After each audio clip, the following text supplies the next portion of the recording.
तो रात के यार बहुत लेट टाइम हम इतनी देर रात को आए हैं, 1:15 बज रखे हैं और लाइव आने वाली यार न्यूज़ ही थी कुछ ऐसी। हमारा जितना भी एजुकेशन सिस्टम है जिसे हम जानते हैं पिछले कई दशक, वो पूरा का पूरा बदलने वाला है यार, वो पूरा का पूरा बदलने वाला है। न्यू एजुकेशन पॉलिसी आई है हमारी 2020 की। आज तक हम कुछ छोटे से एग्जाम्पल लेके देखते हैं। एक बंदा जो कि यूपीएससी की प्रिपरेशन कर रहा है, ठीक है, बचपन में उसने साइंस स्ट्रीम ली होती थी, इंजीनियरिंग पढ़ी होती थी, इंजीनियरिंग के अंदर सारे आपके प्रोफेशनल टेक्निकल सब्जेक्ट्स होते थे, पर बाद में लास्ट में वो व्यक्ति क्या करता था, मुखर्जी नगर में जाके अपना फिलॉसफी सब्जेक्ट लेके फिर जॉब प्रिपेयर कर रहा है। मतलब एक तरह से जितने भी उसने रिसोर्सेज एक्वायर करे अपने कॉलेज ग्रेजुएशन के दौरान, वो यूज़ नहीं हुए, राइट, या फिर उन्हें कोई और इस्तेमाल कर सकता था। कुछ इस तरह की न्यूज़ कि आज के समय आपका 95% भी एक कम परसेंटेज मानी जाती है। बहुत अच्छे मार्क्स हैं बोर्ड के अंदर, बट फिर भी यूँ देखा जाता है यार 95% में भी आपको टॉप कॉलेजेस नहीं मिलेंगे क्योंकि उनकी कट ऑफ ऊपर निकल जाएंगी।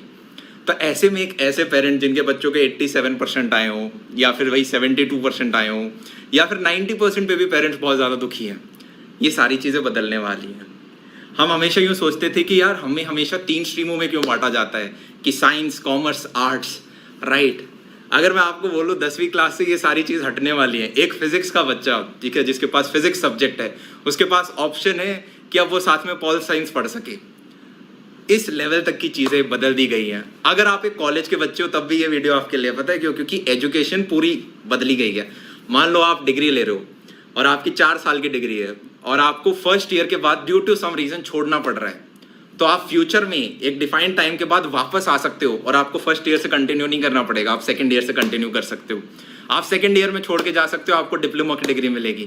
थर्ड ईयर में छोड़ के जाओगे, बैचलर्स डिग्री मिलेगी। फोर्थ ईयर में छोड़ के जाओगे तो प्रॉपर 4 ईयर डिग्री मिलेगी। कुछ इस तरह की मज़ेदार चीज़ें हुई हैं यार। आज एजुकेशन पॉलिसी अभी निकली है कुछ 6-7 घंटे पहले। काफ़ी देर बैठ के मैंने सारे पॉइंट समराइज़ किए हैं। एक आपको ब्रीफ समरी दे दी है इनिशियल 2 मिनट में मैंने। अब डिटेल्स के अंदर मैं जाऊंगा अगले 15 से 20 मिनट में। अभी बच्चा लाइव हुआ है, वो 2 मिनट पहले से देखना स्टार्ट करे, ग्रेट। तो अभी तक क्या होता था यार, हमारा जो भी स्कूल सिस्टम होता था उसे हम 2 प्रकार से बांट सकते थे। सबसे पहले यार, ये चीज़ें बदलाव क्यों की गई हैं? बदलाव इसलिए की गई हैं क्योंकि यार सबने देखा कि यार जो भी हमारा है ये रटोफाई सिस्टम बन रखा है, राइट। जो इतना अच्छा रट सकता है उसको इतने अच्छे नंबर मिलेंगे। और होता क्या था, वो 12वीं में अच्छे नंबर आ भी गए, आपको एक अच्छा इंजीनियरिंग कॉलेज मिल भी गया, उसके बाद आप प्रिपेयर कर रहे हो सरकारी जॉब की। तो सिस्टम में बड़ा अजीब सा एक ये आ रखा था। इस चीज़ को रेक्टिफाई करने के लिए, क्योंकि अब सब मानते हैं यार कि आपका जो टैलेंट होता है ना वो सिर्फ रटने का नहीं होता, आपके पास नॉलेज एट द एंड कितना है वो माना जाता है, राइट। अभी यहाँ से आप में से काफ़ी लोगों से पूछा जाए 18 जा कितना होता है, आप तो शायद बता देंगे, पर वो व्यक्ति जो कि शायद ग्रेजुएट्स हैं एकदम से ना बता पाए, उन्हें कैलकुलेटर खोलना पड़ेगा। तो चीज़ ये करी गई यार कि गवर्नमेंट का एक गोल है कि 2035 तक एटलीस्ट 50% जो व्यक्ति हैं यार हमारे जो हायर एजुकेशन में बच्चे पहुंचे। और आज के टाइम वो नंबर आधा है, ठीक है, 25-26% पे हम कहीं हैं। तो इसके लिए क्या किया जाए? अगर तुमने 9th-10th क्लास में पॉल साइंस पढ़ी है तो तुम्हें पता चला होगा कि यार पहले हमारा क्या होता था, 5 साल से 14 साल के जो बच्चे होते थे उनको राइट टू एजुकेशन होता था, राइट, कि 5 साल से 14 साल का जो बच्चा है। अब क्या है, 3 साल से जब बच्चा प्ले स्कूल में होता है वहां से लेके 18 साल तक के बच्चे को फ्री एजुकेशन प्रोवाइड की जाएगी, ठीक है। क्यों? क्योंकि 18 पकड़ के रहोगे तभी वो व्यक्ति हायर एजुकेशन में जाएगा, ग्रेट। तो ये एक बहुत अच्छी न्यूज़ है। आज तक क्या होता था, 10 तक की पढ़ाई एक होती थी और 11th-12th अलग होती थी, 10+2 बोलते थे। पूरा सिस्टम बदल दिया है। अब नया सिस्टम ये है 5+3+3+4। होगा क्या यार, आप बच्चे को पेरेंट्स को पहले गाइडलाइंस दी जाएंगी कि 0 से 3 साल की उम्र तक, मतलब जब वो पैदा हुआ से 3 साल की उम्र तक, तो पेरेंट्स उसे खुद संभालें, बड़ा बड़ा करें,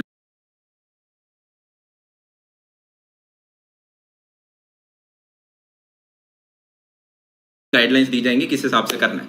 फिर जब वो 3 साल से बड़ा होगा, ठीक है, तो उसका प्ले स्कूल, उसका नर्सरी स्कूल, उसका केजी, उसका फर्स्ट, उसका सेकंड, ये जो आपके 5 साल होते हैं, वहां पे ये होगा कि उस बच्चे को लैंग्वेज सिखा दी जाए कि वो बेसिक आपका पढ़ना सा समझ जाए, ठीक है, आपके ABCD हो गए, वो रीडिंग करना सीख जाए, नंबर्स को पकड़ना सीख जाए, जो एक बेसिक लिटरेसी होती है। ये आपका 2nd ग्रेड तक गोल रहने वाला है। फिर जो हो गया आपका 5, अब नेक्स्ट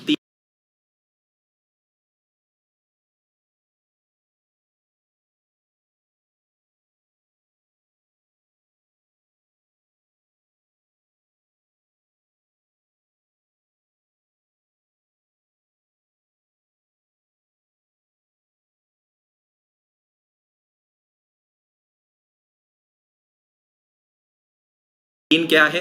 नेक्स्ट 3 है कि ये बच्चा जब क्लास 3rd में पहुंचता है, 3rd class, 4th class and 5th class, ठीक है, इन्हें एक तरह से बोला गया है कि ये आपके प्रिपरेटरी स्टेजेस हैं, मतलब बेसिक खेल कूद के साथ आपको वो चीजें पढ़ाई जाएंगी।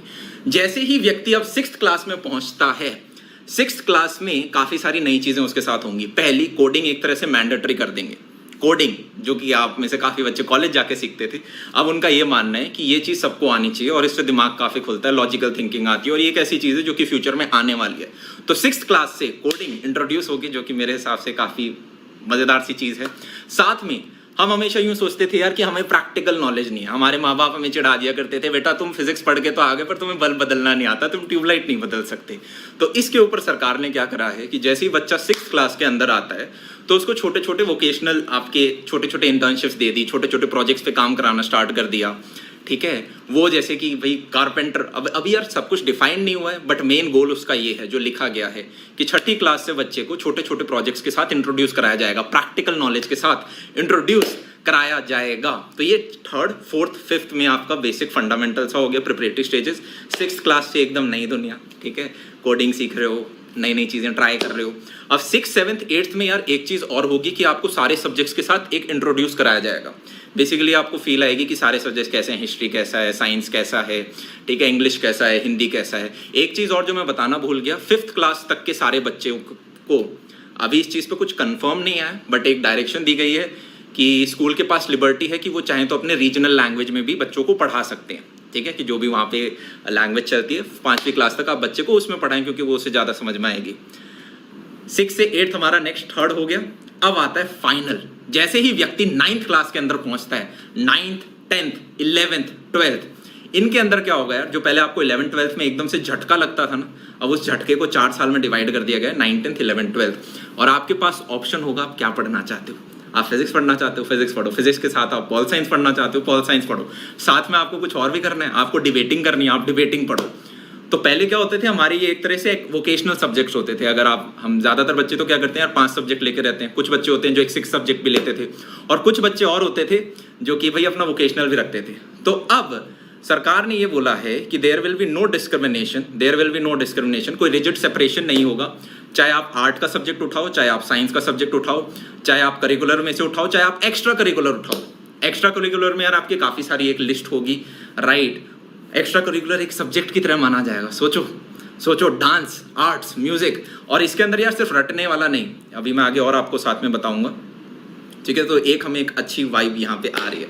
अब बोर्ड एग्जाम की इंपॉर्टेंस कम करने के लिए सरकार ने एजुकेशन पॉलिसी 2020 में ये कहा है कि जैसे यार आपका जेईई मेंस का एग्जाम 2 बार हुआ था, सरकार का मानना है कि यार मान लो उस दिन बोर्ड एग्जाम वाले दिन तुम्हारे तबीयत अच्छी नहीं है, या फिर तुम्हारी मम्मी जो दुआ कर रही थी, ठीक है, किसी और की मम्मी ने ज्यादा दुआ कर ली और उसके नंबर ज्यादा आ गए, तो 2 बार होगा ये, ठीक है। साथ में जो रटने वाला पोर्शन है उसको कम कर दिया जाएगा, साथ में आपका सिलेबस जो है वो कम कर दिया जाएगा, और मेन फोकस इस चीज पे दिया जाएगा कि रटने वाले बच्चे के नंबर नहीं, जिस बच्चे पे नॉलेज ज्यादा है उसको नंबर मिले। और ये चीज कैसे इंप्लीमेंट होगी, पहले क्या होता था यार आपका पूरा बोर्ड एग्जाम, अगर हम प्रैक्टिकल्स को भी इंक्लूड कर लें क्योंकि वो भी लास्ट में फेब के मंथ में ही होते थे, तो आपका फेब और मार्च में जो पेपर के एग्जाम हो रहे हैं वो डिसाइड करेगा कि आपने 12वीं में कितना अच्छा परफॉर्म किया। इन्होंने कहा नहीं ये सिस्टम हटाओ, अब थ्रू आउट द ईयर कुछ आपके टेस्ट होंगे और वो रटने वाले टेस्ट नहीं होंगे, उसको कम से कम रखा जाएगा, आपके एप्लीकेशन बेस्ड होंगे। कितनी मस्त चीज है ना यार ये,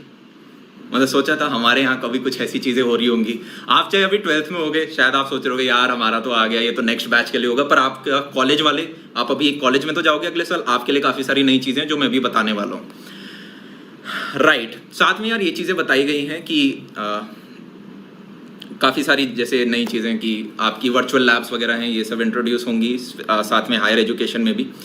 तो यहाँ तक का हमने डिस्कस कर लिया है, ठीक है, ग्रेट। अब दूसरी चीज़ पे आते हैं यार, कॉलेज की दुनिया में आपने बोर्ड एग्ज़ाम अपना दे दिया, ठीक है, मन के सब्जेक्ट रख लिए, सब कुछ अच्छा रख लिया, रटना भी ज़्यादा नहीं पड़ा, थ्रू आउट द ईयर आपके कुछ मज़ेदार पेपर टेस्ट वगैरह हुए। अब जैसे ही आप कॉलेज में आते हो तो यार एक चीज़ पहले विटनेस की जाती थी कि काफ़ी बच्चे अपने कॉलेज की पढ़ाई कंटिन्यू नहीं कर पाते थे क्योंकि फर्स्ट सेकंड ईयर में उनको फाइनेंशियल प्रॉब्लम होने लग जाते थे, तो वो एक छोटी मोटी जॉब पकड़ लेते थे और उन्हें कॉलेज ड्रॉप करना पड़ता था। अब आपके पास ऑप्शन है कि जो भी आपका मेन स्ट्रीम है उसके साथ एक एक्स्ट्रा चीज़ रख सकते हैं। मान लो कि यार आप कर रहे हो मैथ्स ऑनर्स कर रहे हो और मैथ्स ऑनर्स के साथ आपको ऑप्शन दे दिया जाएगा कि आप अपना एक माइनर रख लो, कुछ भी फैशन डिजाइनिंग रख लो, कुछ भी रख लो, मतलब इतनी लिबर्टी। मान लो फर्स्ट ईयर के बाद आपको ड्यू टू सम रीजन छोड़ना भी पड़ रहा है कॉलेज, तो आपका क्रेडिट ट्रांसफर पॉलिसी होगी। क्रेडिट क्या होता है, जिन स्कूल वाले बच्चों को नहीं पता, जब भी आप एक डिग्री कंप्लीट करते हैं ना, तो यार वो डिग्री कंप्लीट करने के लिए आपको मिनिमम नंबर ऑफ क्रेडिट चाहिए होते हैं। हर सेमेस्टर के कुछ क्रेडिट्स होते हैं, समझ रहे हो, हर सब्जेक्ट के कुछ क्रेडिट्स होते हैं, तो उतने हो जाते हैं अगर आपके टोटल, तो आपको डिग्री मिलती है। अब इनका मानना ये है कि मान लो किसी ने फर्स्ट ईयर में लिया, वो 2 साल का ड्रॉप मारना चाहता है, तो कल को जब वो वापस आएगा तो वो फर्स्ट ईयर में एडमिशन नहीं लेगा, वो सेकंड ईयर से एडमिशन लेगा। तो फर्स्ट ईयर में जब वो निकल के जाएगा, उसे एक सर्टिफिकेट दिया जाएगा कि इस बंदे के पास इतने क्रेडिट्स हैं। वो क्रेडिट्स कहाँ होंगे, वो सब आपके एक डिजिटल लॉकर वगैरह होंगे, वहाँ पे सब स्टोर्ड रहेगा, सेफ इन्फॉर्मेशन, राइट। मान लो आप सेकंड ईयर में छोड़ते हो तो आपको डिप्लोमा की डिग्री मिलती है, डिप्लोमा मिलता है, ठीक है, डिप्लोमा की डिग्री नहीं, डिप्लोमा आपको मिलता है, राइट। अगर आप थर्ड ईयर में छोड़ते हो तो आपको क्या मिलेगी, डिग्री मिल जाएगी, बैचलर्स डिग्री। और अगर आप 4 साल बाद छोड़ते हो, भैया 4 साल, मेरी डिग्री में तो 3 साल ही है, 4 साल कहाँ से आ? सरकार ने नई चीज इंट्रोड्यूस करी है कि यार आपकी डिग्री 4 ईयर हो तो बेटर है। मान लो काफी व्यक्ति ऐसे होते हैं जिन्हें सिर्फ जॉब लेने हैं, जो कि डिग्री सिर्फ इसलिए कर रहे हैं जिससे कि यूपीएससी एग्जाम का फॉर्म भर सकें, क्योंकि उसमें बैचलर्स डिग्री चाहिए। तो सरकार ने कहा है ठीक है, अगर तुम्हें जॉब चाहिए जाओ जॉब कर लो, तुम्हें चौथा साल पढ़ने की जरूरत नहीं है, तुम 3 साल पढ़ो, काम निकालो अपना, दैट्स इट।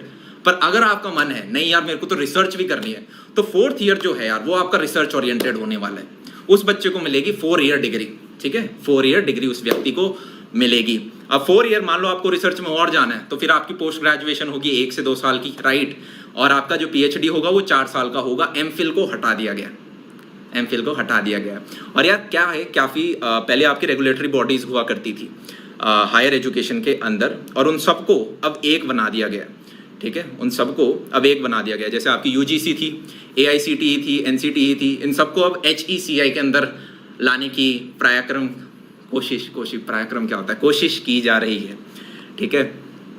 हायर एजुकेशन में भी आप अपने सब्जेक्ट मिक्स कर सकते हो। तो ये एक बहुत मतलब ऐसा नहीं लग रहा जैसे 10 साल बाद की चीज़ सुन रहे हैं तो बहुत कुछ अच्छी चीज़ें लाई गई है। मैं देख लेता हूँ इनकेस मैं कुछ मिस नहीं कर रहा हूँ। जो आपके इंटरनल असेसमेंट्स हैं उनकी इंपॉर्टेंस को बढ़ाया जाएगा, ठीक है। 2035 तक हमें हायर एजुकेशन में डबल नंबर करना है, ठीक है। एटलीस्ट 50% जो व्यक्ति हो हमारे, उनको हायर एजुकेशन यहाँ पे मिल रही हो। जो सिर्फ जॉब ओरिएंटेड अपनी कॉलेज डिग्री कर रहे हैं उनके लिए 3 साल काफ़ी हैं, चौथा साल उनके लिए होगा जो कि रिसर्च में आगे और जाना चाहते हैं, ठीक है। ग्रेट। साथ में यार काफ़ी लोग क्या है, हमारे इंडिया में रिसर्च को इतना ज़्यादा नहीं किया जाता था। जैसे मैं भी यार सरकारी कॉलेज में पढ़े हम, ठीक है, बहुत अच्छा सरकारी कॉलेज माना जाता है। और ऑल ओवर इंडिया चाहे आपकी एनआईटीज़ हो गई या अगर आप कुछ आईआईटीज़ को छोड़ दो, राइट, या कुछ ट्रिपल आईआईटीज़ को छोड़ दो, रिसर्च के नाम पे कुछ नहीं है, लिटरली कुछ नहीं है। आप कितने ही अच्छे नंबर ले आओ, आप कितने ही अच्छे सरकारी कॉलेज में चले जाओ, रिसर्च के नाम पे हमारे देश में ज़्यादा नहीं है, जो मेरा पर्सनल एक्सपीरियंस रहा है या मेरे क्लासमेट्स का रहा है। तो ऐसे में क्या होता है यार, इनोवेशन चाहिए, और उस इनोवेशन को प्रमोट करने के लिए क्लास 6th में इन्होंने कोडिंग ऐड करी है, ठीक है। बच्चा वैसा सोचना स्टार्ट करे, और जब आप कॉलेज में पहुंचते हो, ठीक है, और आप रिसर्च ओरिएंटेड हो, तो यार आपका एक नेशनल रिसर्च फाउंडेशन को स्थापित किया गया है जो कि फंडिंग करेगी। किन की? सिर्फ साइंस वालों की नहीं, सोशल साइंस वाले बच्चों की भी फंडिंग हो रही होगी, ठीक है। तो अगर आपको किसी रिसर्च प्रोजेक्ट पे काम करना है, अब आपको फंडिंग मिल सकती है। ग्रेट। प्राइवेट कॉलेजेस से दुखी थे कि यार इनकी फीस बहुत होती है, उनके ऊपर कैप लगाई जाएगी, मनचाही फीस वो नहीं रख सकते, उनके ऊपर कैप लगाई जाएगी सरकार का। यार ये देखो, ये होता क्या है कि यार अगर आपको आज के दिन हमारे उतने प्रतिशत बच्चे हायर एजुकेशन में नहीं है, अगर हम 2035 तक इस नंबर को डबल करना चाहते हैं 50%, तो सरकार के साथ साथ आपको प्राइवेट सेक्टर्स चाहिए, राइट, उनका कोऑपरेशन चाहिए। पर हमें ये भी समझना पड़ेगा कि वो अपनी मनचाही फीस यहाँ पे ना लगा रहे हों, उनके ऊपर कैप लगाई जाएंगी। साथ में सरकार का यार एक और दिया गया था कि काफ़ी आपके कोचिंग इंस्टीट्यूट्स होते हैं जहाँ पे अब तो क्या है कि ऑनलाइन आ गया, पेटीएम, फ़ोन पे, गूगल पे वगैरह। पुराने ज़माने में क्या होता था, बड़े बड़े कोचिंग इंस्टीट्यूट्स कैश में पेमेंट लेते थे। कैश में पेमेंट क्यों लेते थे? क्योंकि उसका टैक्स नहीं देना पड़ता, आप छुपा सकते हो, ब्लैक मनी हो जाता है। आपके पास मान लो 1000 बच्चे पढ़ रहे हैं जिन्होंने कुछ फीस दी, आप बोलोगे मेरे पास तो 100 बच्चे ही पढ़ते हैं, और 900 बच्चों का आप टैक्स नहीं दोगे, राइट। तो आज के दिन ऑलरेडी ये काफ़ी चीज़ ठीक हो गई, पर काफ़ी जगह आज के दिन भी कैश में पेमेंट ली जाती है। इस चीज़ के ऊपर पॉलिसी के अंदर चेंजेस बताए गए थे, पर वो यार इंट्रोड्यूस नहीं हुए आज के दिन, ठीक है, वो ये इम्प्लीमेंट नहीं हो पाया। बट डेफिनेटली आप अवेयर हो, आप अपने पैसे दो ही मत कैश में, ठीक है यार। अब इतने अवेयर हम भी हो गए हैं इंटरनेट की वजह से, ठीक है। तो जो भी आप अपनी पेमेंट देते हो आपके लिए भी अच्छी बात है, आपके पास एक लेजिट पेपर होता है। कैश की जगह हमेशा प्रेफर करो कि आपकी ऑनलाइन पेमेंट हो, स्पेशली जब बड़ा अमाउंट हो। और वैसे अब तो सरकार ने पॉलिसीज़ भी ऐसी बना दी कि आप ज़्यादा कैश दे ही नहीं सकते, निकाल ही नहीं सकते। ग्रेट। एक चीज़ और बताना भूल गया, अगर आप 9th से 12th क्लास के बच्चे थे तो आपका सिलेबस कम होगा, राइट, ये मैं बता चुका था। साथ में रटने से ज़्यादा की कॉन्सेप्ट, आइडियाज़, इन सब पे होगा। पेपर जो होगा वो सिर्फ डिस्क्रिप्टिव नहीं होगा, ऑब्जेक्टिव भी होगा। सिर्फ डिस्क्रिप्टिव नहीं होगा, ऑब्जेक्टिव भी होगा। बोर्ड एग्जाम देख रहे थे ना, इन्होंने पहले कुछ क्वेश्चन इंट्रोड्यूस करे, अब लगता है आने वाले समय में इसको ये बढ़ाने वाले हैं, इसकी मात्रा। आपके हायर एजुकेशन के अंदर यार काफ़ी जगह क्या होता था कि आपकी रीजनल लैंग्वेजेस है, मान लो तमिलनाडु हो गया, ठीक है, या वहाँ पे हर बच्चा इंग्लिश में नहीं पढ़ता। राजस्थान के अंदर भी काफ़ी बच्चे हैं जो कि हिंदी के अंदर आज के दिन पढ़ रहे हैं, राइट। ऐसा नहीं कि हर जगह इंग्लिश ही चल रही है। तो ऐसे में आपकी जो 8 लैंग्वेजेस हैं उनका जो कंटेंट है, ई कंटेंट प्रोवाइड किया जाएगा, ठीक है, जिससे कि आप अपने घर में बैठ के उस चीज़ को एक्सेस कर सको। ग्रेट। तो कैसा लगा ये सारी चीज़ें यार, ये सारे अपडेट्स आपको कैसे लगे? मैं एक सेकंड चेक कर लेता हूँ। कॉलेजेस के अंदर वर्चुअल लैब्स को इंट्रोड्यूस किया जाएगा। काफ़ी IITs ने ये चीज़ कर दी है क्या कि यार सब कॉलेजेस लैब्स नहीं बना सकते, तो ऐसे में वो कॉलेजेस, ठीक है, जिनके पास सारे इक्विपमेंट्स, टूल्स वगैरह हैं, वो वर्चुअल लैब्स बनाएंगे जिससे कि बाकी बच्चे भी आके वहाँ पे नॉलेज को ग्रैब कर सकें। इंटर्नशिप, ठीक है, आपकी ऑन हैंड जो नॉलेज होती है आप इंप्लीमेंट कर रहे हो। ऐसा नहीं कि करंट इलेक्ट्रिसिटी क्लास 12th में पढ़ लिया और बल्ब लगाना हमें आता नहीं, ठीक है। ऐसा नहीं कि ट्रांसफार्मर पढ़ के बैठे हैं और पता है नहीं कि ये असली में इंप्लीमेंट कैसे होता है। होता क्या है कि यार हम पेपर के दौरान तो हमें पता चल जाता है क्योंकि रटते हैं, पर उसके बाद तो बस इतने ही समाचार थे आज के लिए। काफ़ी बढ़िया समाचार थे। और बताओ आप सब कैसे हो यार? ठीक है, मेरे को तो बहुत अच्छा लगा। मुझे कमेंट सेक्शन में बताओ अगर तुम्हें ये बढ़िया लगा, ठीक है, एंड अपने पेरेंट्स के साथ शेयर करो। होता क्या था कि यार रटने वाली चीज़ हट रही है, इससे अच्छी और कोई चीज़ नहीं हो सकती। और कॉलेज के अंदर आपको इतनी लिबर्टी मिल रही है, स्कूल के अंदर आपको इतनी लिबर्टी मिल रही है कि एक बच्चे का मन है, मान लो मुझे डिबेटिंग करनी है, हो क्या रहा है यार, आपको रियल लाइफ में देखना पड़ेगा कि कितने व्यक्ति हैं जो कि उस क्लास 12th के करंट इलेक्ट्रिसिटी चैप्टर से जॉब पकड़ रहे हैं। या तो भाई कॉलेज के जो प्रोफेसर हैं जो फिजिक्स पढ़ाते हैं उनकी जॉब लग रही है, या स्कूल में जो फिजिक्स के टीचर हैं उनकी लग रही है, या जो रिसर्च के अंदर आगे जा रहे हैं उनकी लग रही है, राइट। या कोई कल को इलेक्ट्रिकल इंजीनियर बन रहा है, वो बाकी सारे बच्चे क्यों पढ़ रहे हैं फिजिक्स, राइट। अगर किसी का मन नहीं है तो वो कुछ और पढ़े, क्योंकि आज के दिन भी तो वो बच्चा फिजिक्स पढ़ के कल को UPSC एग्जाम या SSC का एग्जाम दे रहा है जहाँ पे वो सब्जेक्ट की रिक्वायरमेंट ही नहीं है, राइट। तो बहुत बढ़िया लगा यार, काफ़ी खुश हैं। अब देखते हैं जितना ये पेजेस के ऊपर लग रहे हैं ये कि अच्छे अच्छे पॉइंट्स, काश इम्प्लीमेंटेशन भी इनका उतना ही अच्छा हो।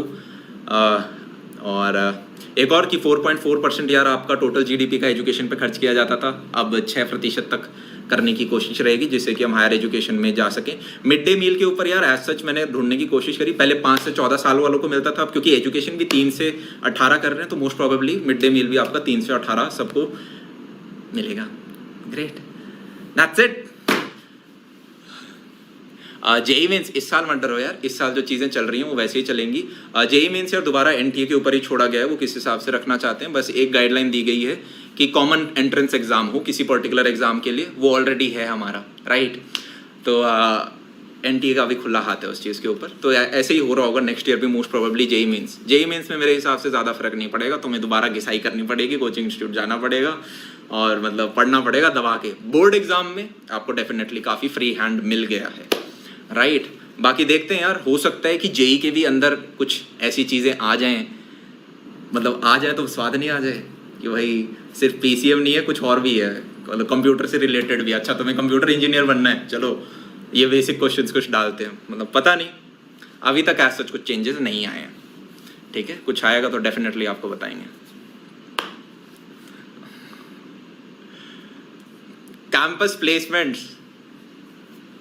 प्लेसमेंट्स पे मैं बस अभी एक छोटा सा डिस्क्लोजर दूंगा। अच्छा हुआ ये चीज़ मेरे पास है, अभी हमने काम क्या किया वो मैं आपको बता देता हूँ। और ये सारे के सारे वीडियोस बहुत जल्दी आ रहे होंगे। एक्चुअली मैं 6 दिन से कुछ वीडियो नहीं बना पाया था क्योंकि पेन आ गया था यार मेरे एक, ठीक है। तो मैं आपको दिखा देता हूँ हमने क्या काम किया। जितने भी कॉलेज रिव्यूज़ हैं बहुत, और एक सेकंड का बस मेरे को समय दें, यहाँ पे बने रहें, कोशिश करेंगे आपको पकाए ना। जैसे कि फॉर एग्जांपल ये IIT दिल्ली है, राइट। तो ये आपके सारे हमने यार ऑलरेडी सब बना चुके हैं, PPTs वगैरह काफ़ी अच्छी, बस इन पे अब जल्दी जल्दी आपके पास वीडियोस आने वाले हैं। यहाँ पे क्या होगा, ये सारी PPTs हम उन व्यक्तियों से बना रहे हैं जो उस पर्टिकुलर कॉलेजेस के हों। जिस केस में अगर हम PPTs बनाते हैं तो हम इंश्योर कर रहे हैं कि उस कॉलेज का एक व्यक्ति ज़रूर हो जो कि आपको उस कॉलेज के बारे में और अच्छे इंसाइट्स दे सकता हो। साथ में आपके नोट्स रेडी हो गए हैं, ठीक है। एक नोट्स का एक आपको छोटा सा मैं इंसाइट देता हूँ, बहुत जल्दी ये आ रहे होंगे। एक सेकंड, कहाँ रख दिए मैंने, कहाँ रख दिए? चलो अभी मेरे को दिख नहीं रहे, मेरे को जैसे ही दिखते हैं मैं वो आपको दिखाता हूँ। मेरे को भी मिल नहीं रहे।